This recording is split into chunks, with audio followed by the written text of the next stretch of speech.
Well, welcome Brick fans to an Ultimate Collector Series episode here on The Brick Show.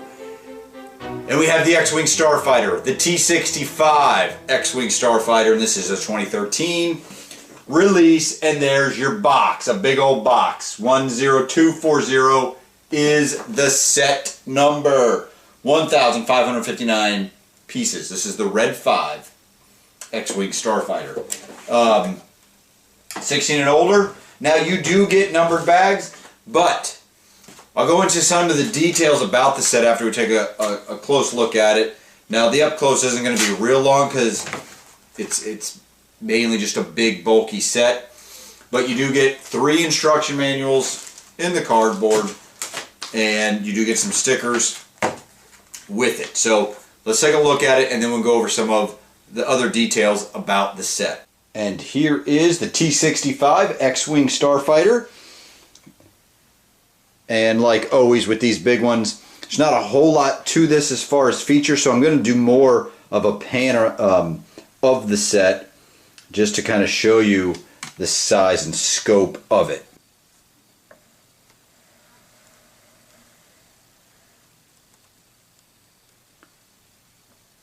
You can see here's R2. These are the wings, the cannons, the laser cannons coming from each wing on both sides.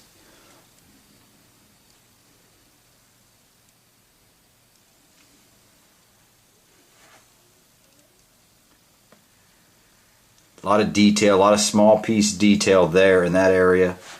And we got the engines in the back here. Kind of a bit different. I'll show you in just a minute the engines more up close. These are stickers here. And then you do get a sticker on the cockpit. I actually had it on and I took it off. It was kind of annoying. And I actually thought it looked, I almost wasn't going to put it on. And then I decided to put it on. And it almost was more, it was so annoying to put on. And I thought it looked better off. And here's the back of the X-Wing. You can see the engines. Some nice pink colors there on the engines. And just kind of get a little closer for you on that. And now I have my hand there because when you put it in the stand, it does go back, which is fine. It's actually, as you can see down here, well, I'll show you in just a minute when I have it off. It's actually made to do that, and a nice little feature on the stand for that. So I'm going to move it forward again and then show you what you do here. You twist the back piece here to close the wings. You can see there. And then we'll make them go as much as they can go here to the full X.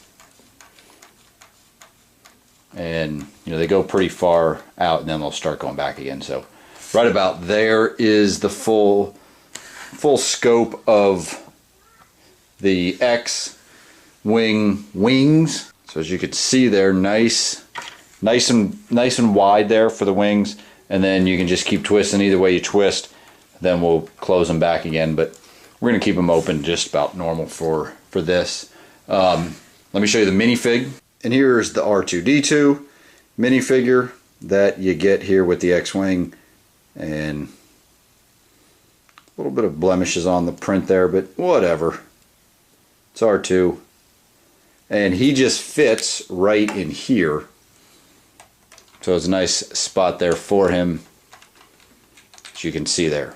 And then here we have the cockpit, which the cockpit opens. And you do get some more, as you can kind of see there, some more stickers here. And then stickers there. None of those are printed on.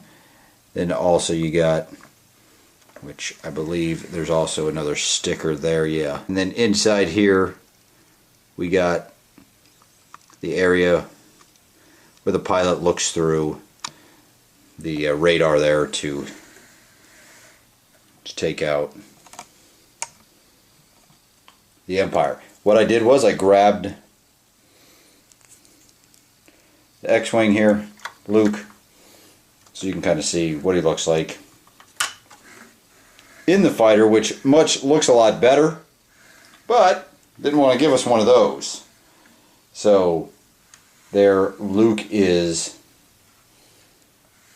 I believe that, yeah, there's Luke is in the X-Wing there. And as far as features go, that's pretty much it, is the wings and the opening cockpit. And then we'll show you the display stand here and how that works.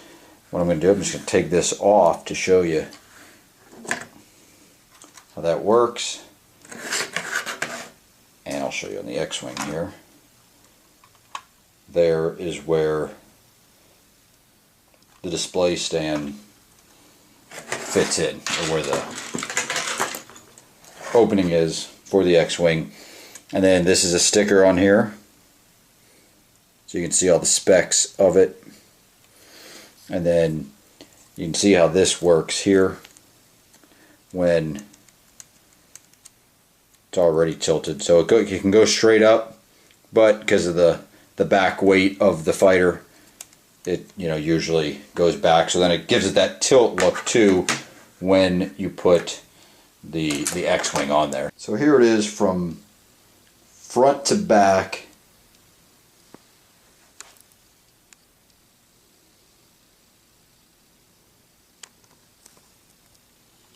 The X-Wing Starfighter here. I just want to give you a little bit more sense of how this looks. There's the top wings, which the bottom wings are basically the same, just upside down.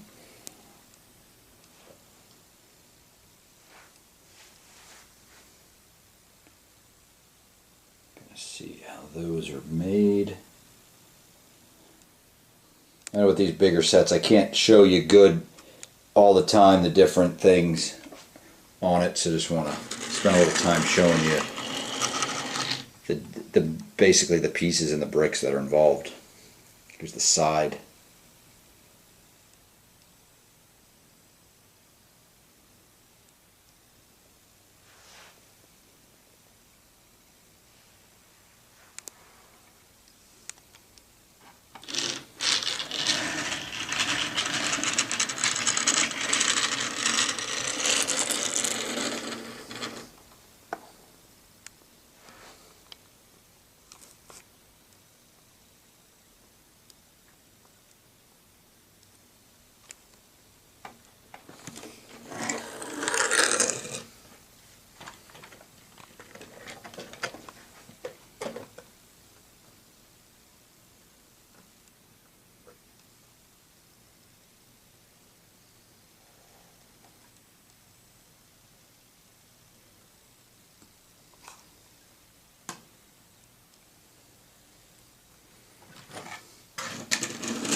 Just to give you a little bit of a better glimpse of the X-Wing. And then of course, like always with these big sets, you get the orange brick separator.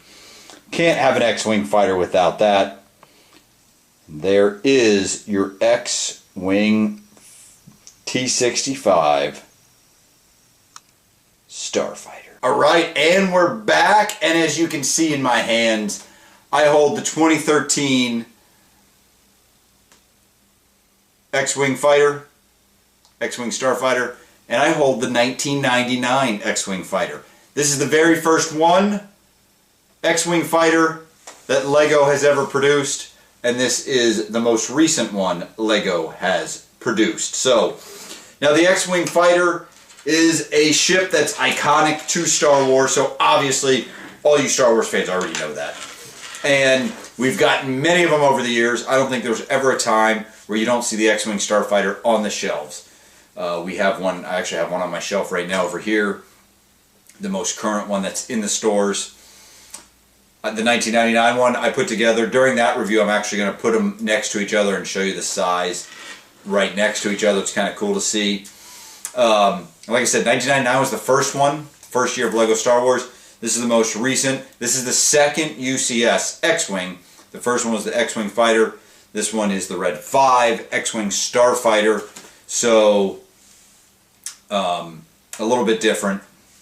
not a whole lot, but a little bit different. I mean, they are different, but I mean, you get the point.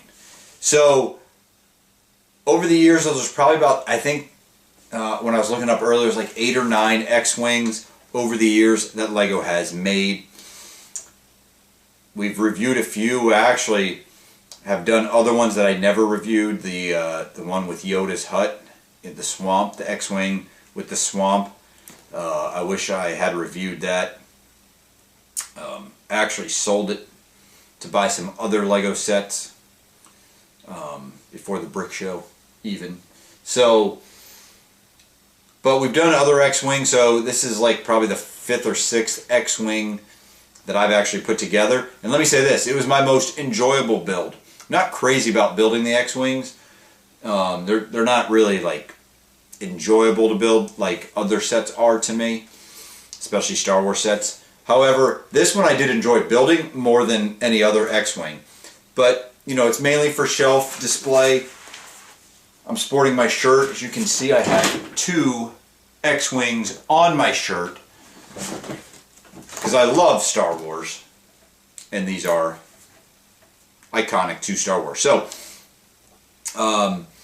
you know, all in all, I think it's $200. So, when it comes to these big sets, we like to see the 10 cents per piece, if not better. The B-Wing, I think, is already being retired soon because I got it for 50% off when I bought this on May the 4th. So the B-Wing didn't do well, and I think that one was $200. Yeah, because I paid $100 for it, 50% off. And that thing was just too huge. That thing was massive. And, you know, this isn't quite as big as I thought it was going to be, although it is big, though.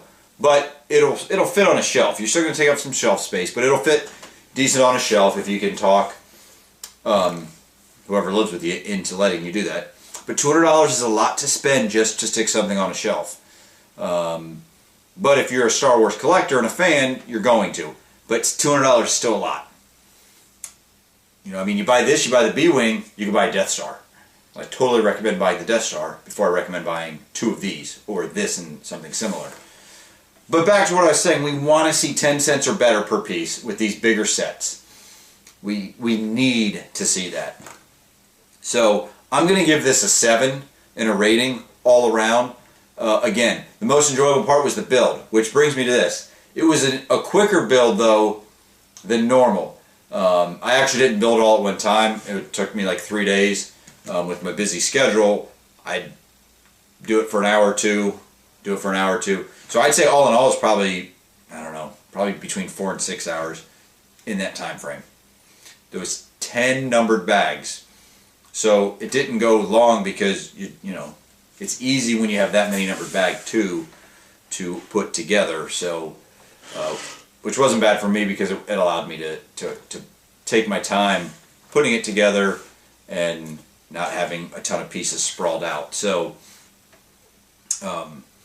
you know, sometimes when you see these ones that are 16 and older, you'll have like 10 number 3 bags,